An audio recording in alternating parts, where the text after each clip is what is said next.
وسلموا على رسوله الكريم اما بعد فاعوذ بالله من الشيطان الرجيم بسم الله الرحمن الرحيم يا ايها النبي حسبك الله ومن اتبعك من المؤمنين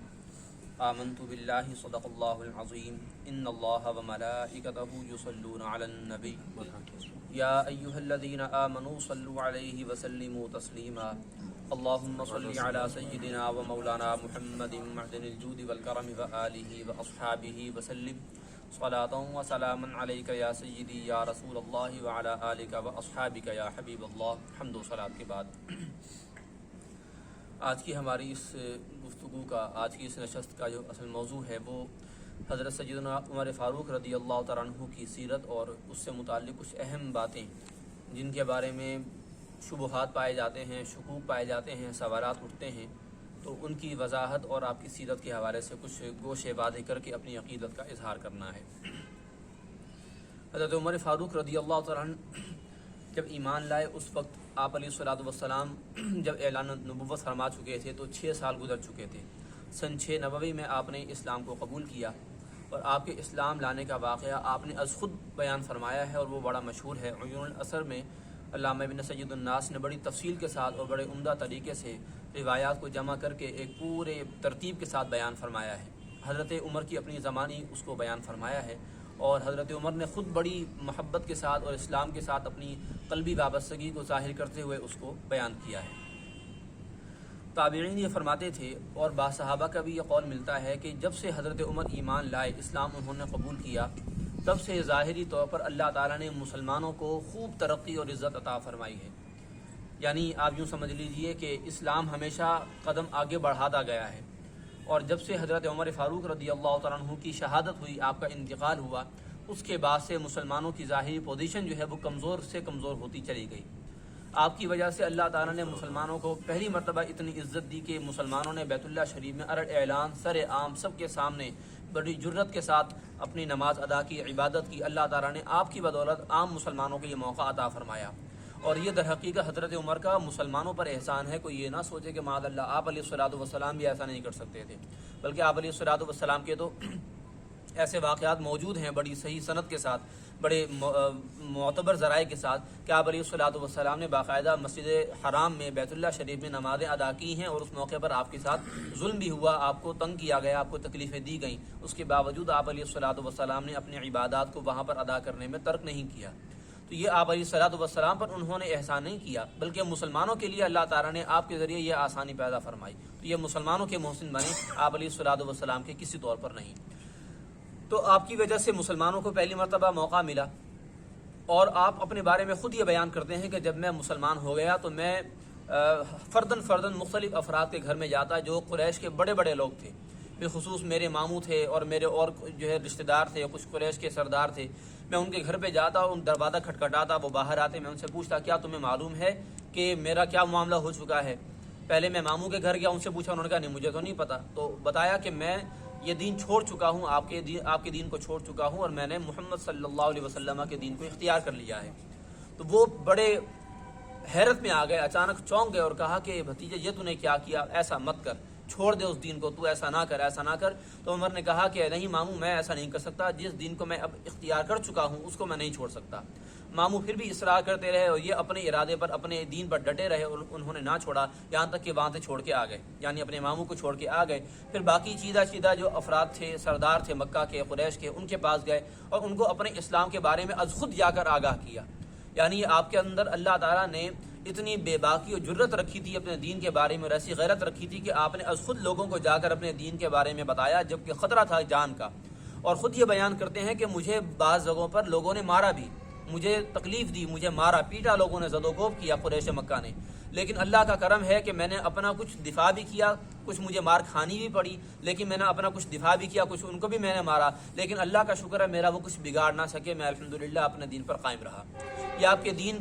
آپ کی اپنے دین پر استقامت کی ایک مثال ہے جو انہوں نے از خود اپنی زبان سے بیان کی، اور اس کے علاوہ اپنے دین پر استقامت، بلکہ اپنی وجہ سے لوگوں کو دین پر استقامت دینے کے کئی طرح کے واقعات جو ہے بڑے معروف و مشہور ہیں، کہ آپ کی وجہ سے لوگوں کو دین پر کتنی استقامت نصیب ہوئی، آپ کی وجہ سے خود دین کو ظاہری طور پر یعنی مسلمانوں کو اسلام کو کتنی تقویت ملی یہ دنیا کو پتہ ہے۔ آپ کے اندر جو خصوصیات موجود تھیں جن کے بارے میں آپ علیہ الصلوۃ والسلام نے یہ ایک حدیث شریف ہی آپ کی پوری شخصیت کو اور آپ کی سیرت کی عظمت کو بیان کرنے کے لیے کافی ہے کہ آپ علیہ الصلوۃ والسلام نے یہ ارشاد فرمایا کہ بفرض محال میرے بعد کوئی نبی ہوتے تو عمر ہوتے، لیکن میرے بعد کوئی نبی نہیں ہے۔ اس کا مطلب کیا ہے؟ اس کا مطلب یہ ہے کہ آپ کے اندر جو نبی کے اوصاف ہوتے ہیں، جو دین کو آگے پہنچانا، دین کو آگے لے کر جانا، دین چلانے کے لیے اور لوگوں کو دین پر عمل کرنے کے لیے راہیں ہموار کرنا، اور جس طرح ایک نبی جو ہے وہ در حقیقت رئیس مملکت ہوتا ہے اور مملکت کو چلانے کے لیے جو انتظامی امور کی صلاحیت ہوتی ہے وہ سب کے سب حضرت عمر میں موجود تھی۔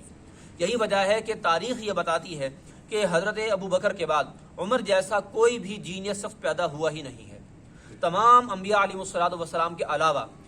جتنے بھی انسان گزرے ہیں ان میں حضرت ابو بکر کے بعد حضرت عمر جیسا جینیس آدمی کوئی نہیں گزرا کہ جس طرح آپ نے اپنی مملکت کو سنبھالا اس طرح ان کے بعد کوئی بھی نہیں آ سکا، چاہے وہ آپ اس کو تقدیر کی بات کہیے، ذاتی صلاحیت کی بات کہیے، جو اللہ تعالیٰ نے سعادت اور اعزاز حضرت عمر کے لیے لکھ دیا وہ ہو کر رہا، یہ آپ کے لیے اللہ تعالیٰ نے بالخصوص رکھا۔ حضرت عمر جو ہے وہ اپنی جو ہے وہ دین میں غیرت اور اپنے سخت مزاجی کی وجہ سے معروف اور مشہور تو بہت ہیں، لیکن ہر کوئی یہ بات جانتا ہے کہ یہ غیرت دینی کی وجہ سے تھا، یہ سختی جو تھی یہ غیرت کی وجہ سے اور کسی معاملے کی وجہ سے نہیں تھی۔ آپ نے آپ علیہ الصلوۃ والسلام کا دامن کب سے تھاما؟ جب آپ علیہ السلام نے اعلان فرمایا اس کے صرف 6 سال کے بعد، یعنی آپ نے کم و بیش 17 سال آپ علیہ الصلوۃ والسلام کی خدمت میں گزارے، لیکن آپ کی احتیاط اور غیرت دینی کا حال یہ ہے کہ آپ نے صرف 537 احادیث روایت کی ہیں، صرف 537۔ حضرت ابو بکر کا اس سے بھی بڑا مقام ہے۔ معروف ہے کہ آپ کے بارے آپ نے جو روایات خود کی ہیں حدیثیں آپ علیہ الصلوۃ والسلام سے سن کر، ان کی جو تعداد ہے وہ کم و بیش 100 ہے، اس سے زیادہ آپ کی روایات مرویات نہیں ہیں۔ حضرت عمر کی مرویات 1000 بھی نہیں ہیں، صرف 537۔ اور کہاں حضرت ابو ہریرہ رضی اللہ تعالیٰ عنہ آپ علیہ الصلوۃ والسلام کی ظاہری حیات طیبہ کا بمشکل 2 یا 3 سال کا حصہ پاتے ہیں اور وہ ہزاروں احادیث روایت کرتے ہیں۔ حضرت عبداللہ بن عمر بن عاص وہ ہزاروں احادیث روایت کرتے ہیں، 1500 احادیث روایت کرتے ہیں، لیکن جو ان کے پاس تحریری شکل میں موجود ہیں وہ حضرت ابو ہریرہ سے بھی زیادہ ہیں۔ تو یہ ان کی صرف احتیاط تھی، غیرت دینی تھی، دین کی حفاظت کا معاملہ تھا، اور ان کی یہ فہم و فراست تھی، بصیرت تھی کہ وہ آپ علیہ الصلوۃ والسلام کی احادیث اور قرآن مجید کے درمیان امتیاز اور فرق رکھنا چاہتے تھے، اور وہ اس وجہ سے روایت کرنے سے احتیاط کرتے تھے کہ کہیں لوگ روایات کی طرف زیادہ جا کر قرآن مجید کو نہ بھول جائیں۔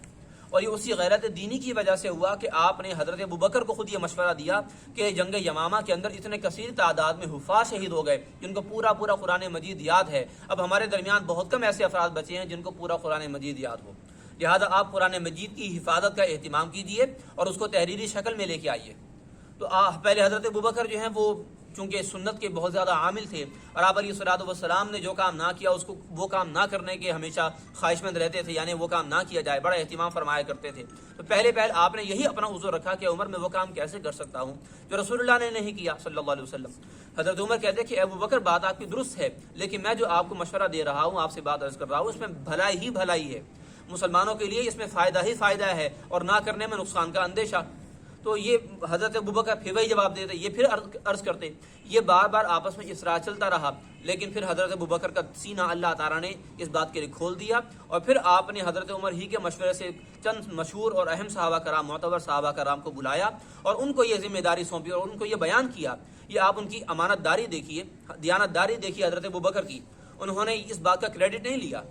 حضرت ابو بکر نے اس بات کا کریڈٹ نہیں لیا کہ جی میرے دل میں خیال آیا کہ میں قرآن مجید کو جمع کروں، نہیں، کہا کہ یہ دیکھو میرے دوست میرے بھائی عمر نے یہ مجھے مشورہ دیا اور کتنا اچھا مشورہ دیا، پہلے میں اس بات کا برابر انکار کرتا رہا، لیکن اللہ تعالیٰ نے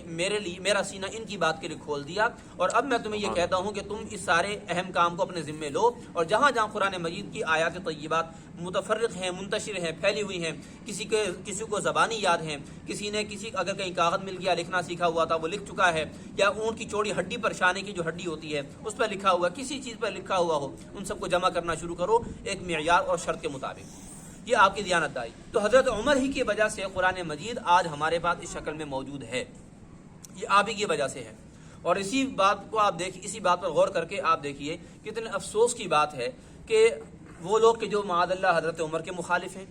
جو حضرت ابو بکر کے مخالف ہیں، حضرت عثمان کے مخالف ہیں، اور دیگر تمام صحابہ کرام مخصوص صحابہ کرام کے سوا ان کے مخالف ہیں، اور تقریباً تمام صحابہ کرام علیہم رضوان کو معاذ اللہ کافر کہنے پر اور قرار دینے پر تلے ہوئے ہیں۔ افسوس کی بات ہے کتنے احسان فراموش اور نمک حرام ہیں در حقیقت کہ حضرت عمر نے ان کے لیے قرآن مجید جمع کیا، اور اپنے موقف کے لیے، اپنے نظریے کے لیے جس قرآن سے وہ استدلال کرتے ہیں وہ انہی کا جمع کردہ ہے، اسی میں تغیر و تبدل کی بات وہ کرتے ہیں۔ جیسے امام راضی علیہ الرحمہ نے یہ فرمایا کہ بعض روافظ ایسے بھی تھے پرانے دور کے، ایسے روافظ بھی تھے جو باقاعدہ اس بات کی صراحت کرتے تھے، واضح بات کہتے تھے کہ معاذ اللہ قرآن مجید میں باقاعدہ رد و بدل ہوا ہے، قرآن مجید میں تبدیلی ہوئی ہے، کچھ کم ہوا ہے، کچھ زیادہ ہوا ہے، وہی ایسی باتیں کہتے ہیں۔ اور پھر باقاعدہ امام راضی نے اس کے بڑے شاندار جوابات دیے ہیں۔ وہ شیعہ یہ کہتے ہیں، روافظ یہ کہتے ہیں کہ جی بعض آیات میں ربط نہیں ہے قرآن مجید کی، قرآن مجید کی بعض آیات میں ربط نہیں، ترتیب نہیں، اور ترتیب نہ ہو اس کا مطلب یہ منزل من اللہ نہیں، اللہ کی طرف سے نازل ہوا نہیں ہے،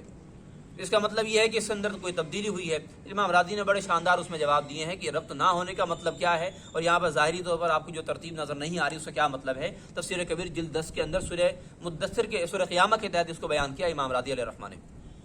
تو اس طرح کے اعتراضات اپنے موقف کے لیے جس قرآن سے استدلال کیا وہ قرآن انہی کا جمع کردہ ہے، کم سے کم احسان مانتے ہوئے اتنی شرم تو ہوتی کہ ان باتوں کو چھوڑ ہی دیتے، اپنے موقف کو کم سے کم یہی سوچ کر کہ ان کا احسان ہمارے اوپر اتنا بڑا ہے۔ ایسا احسان ہے کہ ساری امت مسلمہ، بلکہ در حقیقت جتنے کافر ہیں وہ بھی حضرت عمر، حضرت ابوبکر، حضرت علی، حضرت عثمان علیہم رضوان، ان کے اس احسان کے بار سے گردن نہیں اٹھا سکتے کہ ان کو اللہ تعالیٰ کے کرم سے اتنا زبردست انداز میں، اتنے محتاط انداز میں، اتنے کڑی شرائط کے مطابق قرآن مجید ایک جگہ جمع مل گیا۔ یہ ان کے لیے ممکن نہ تھا، یہ آج ہم لوگوں کے لیے ممکن نہ تھا، یہ اللہ نے ان کی وجہ سے ہم پر احسان فرمایا۔ پھر ایک اہم بات، حضرت عمر رضی اللہ تعالیٰ عنہ کے چونکہ مخالفین تو بہت زیادہ ہیں، اور آپ یہ بات ذہن میں رکھیے کہ صحابہ کرام میں جس ہستی کے سب سے زیادہ مخالف ہوئے ہیں روافض، وہ حضرت عمر ہیں۔ حضرت عمر کے سب سے زیادہ مخالف ہوئے ہیں۔ وجہ کیا ہے؟ حضرت عمر کا جیسے ہم نے عرض کیا کہ جتنے محتاط تھے اتنے محتاط ان کے بعد اور کوئی نہیں آئے۔ یہی وجہ ہے کہ آپ کے دور میں کوئی فتنہ بھی سر نہ اٹھا سکا، اور جس نے سر اٹھانے کی کوشش کی آپ نے اس کو کچل کے رکھ دیا، کہ اسلام کی مضبوطی کے لیے جو ضروری امور تھے آپ نے وہ کیے۔ تو حضرت عمر سے جتنا خار روافظ کھاتے ہیں اور دشمنان دین کھاتے ہیں، ان سے زیادہ اور کوئی نہیں کھاتے، ان سے زیادہ کسی اور سے نہیں کھاتے۔ اب دیکھیے کہ جیسے یہ خلافت کا بڑا اہم مسئلہ ہے، چونکہ اہم اور ضروری امور ہیں، اگرچہ اختلافی ہیں لیکن ان کی حقیقت ہمیں کچھ نہ کچھ پتہ ہونی چاہیے۔ خلافت کا معاملہ ہے، اب خلافت کے معاملے میں ایک حدیث ہے، حدیث قرطاس۔ حدیث قرطاس کا مطلب یہ ہے کہ نبی کریم صلی اللہ علیہ وسلم جب مرض وفات میں تھے اور آپ علیہ الصلوۃ والسلام کا ظاہری وصال کا وقت قریب تھا، تو آپ علیہ الصلوۃ والسلام کے پاس ارد گرد کچھ صحابہ کرام اکٹھے موجود تھے، کافی سارے صحابہ کرام تھے، صحابہ کرام اکٹھے موجود تھے، اور آپ علیہ الصلوۃ والسلام نے کچھ دیر کے بعد صحابہ سے فرمایا کہ مجھے ایک کاغذ اور ایک قلم لا کر دو، میں کچھ لکھوں۔ تو اب اتفاق یہ ہوا کہ اس بات کو ماننے نہ ماننے میں دو رائے سامنے آئیں۔ بعض صحابہ کرام آپ علیہ الصلوۃ والسلام کے لحاظ میں، آپ علیہ الصلوۃ والسلام کی بیماری کی وجہ سے، مرض کی وجہ سے یہ مشورہ دینے لگے کہ ابھی ایسا نہ کیا جائے، کیونکہ آپ علیہ الصلوۃ والسلام تکلیف میں ہیں، ٹھیک ہے آپ علیہ السلام کو کوئی کام ہے، ابھی حالت کچھ بہتر ہو جائے بعد میں پیش کر دیا جائے، ٹھیک ہے حکم پورا کرنا ہے، لیکن یہ کہ تھوڑی دیر بعد کر لیا جائے جب آپ علیہ الصلوۃ والسلام کا کچھ افاقہ ہو جائے۔ بعض صحابہ کرام نے کہا نہیں، جب سرکار نے فرما دیا تو بہتر یہی ہے کہ حکم پورا کیا جائے اور پیش کر دیا جائے۔ جو اس بات کے قائل تھے کہ ابھی پیش نہ کیا جائے ان میں حضرت عمر بھی تھے۔ اب حضرت عمر چونکہ ویسے بعد ایسے تاریخی شواہد جو من گھڑت ہیں ان کی بنا پر سب سے زیادہ ان کے معاذ اللہ دشمن ہیں، ایسے لوگوں کے جو دشمنان دین ہیں، انہوں نے خاص حضرت عمر کو ہائی لائٹ کیا۔ اب ہوا یہ کہ جب آپس میں مشورہ چل رہا ہے، بہت ہلکی آواز میں بات چیت چل رہی ہے، لیکن آپ خود دیکھیے یہ انڈرسٹوڈ بات ہے کہ جب کچھ افراد جمع ہوں اور وہ ہلکی آواز میں بھی بات کریں تو آواز کچھ نہ کچھ بلند ہو جائے گی، یہ قدرتی بات ہے۔ اب اتفاق یہ ہوا کہ صحابہ کرام آپس میں ایک دوسرے سے بات کر رہے ہیں، اپنے رائے کا تبادلہ فرما رہے ہیں، اور آواز تھوڑی تھوڑی اکٹھی ہو کر بلند ہونا شروع ہوئی۔ آپ علیہ الصلوۃ والسلام نے ان سے فرمایا کہ چلو جاؤ ابھی یہاں سے اٹھ جاؤ، تم ابھی باتیں کر رہے ہو، مجھے بھی یہ حالت سوٹ نہیں کر رہی، تم یہاں سے بھی چلے جاؤ۔ آپ علیہ الصلوۃ والسلام نے ان کو اٹھا دیا۔ اب اس سے یہ لوگ جو روافظ ہیں، دشمنان دین ہیں، یہ استدلال کرتے ہیں کہ دیکھیے نبی صلی اللہ علیہ وسلم کو تکلیف دی ہے، عمر نے تکلیف دی ہے، اور عمر نے یہ رائے بڑھ بڑھ کے پیش کی کہ جی ابھی نہ پیش کی جائے، ابھی نہ پیش کی جائے، کاغذ قلم نہ دیا جائے، بڑھ بڑھ کے یہ رائے پیش کی ہے، اور صحابہ کرام نے اکٹھے مل کر آپ علیہ الصلوۃ والسلام کو تکلیف دی ہے، اور اللہ نے فرمایا کہ ان الذین کہ جو لوگ اللہ اور اس کے رسول صلی اللہ علیہ وسلم کو تکلیف دیتے ہیں، ان الذین یؤذون اللہ ورسولہ،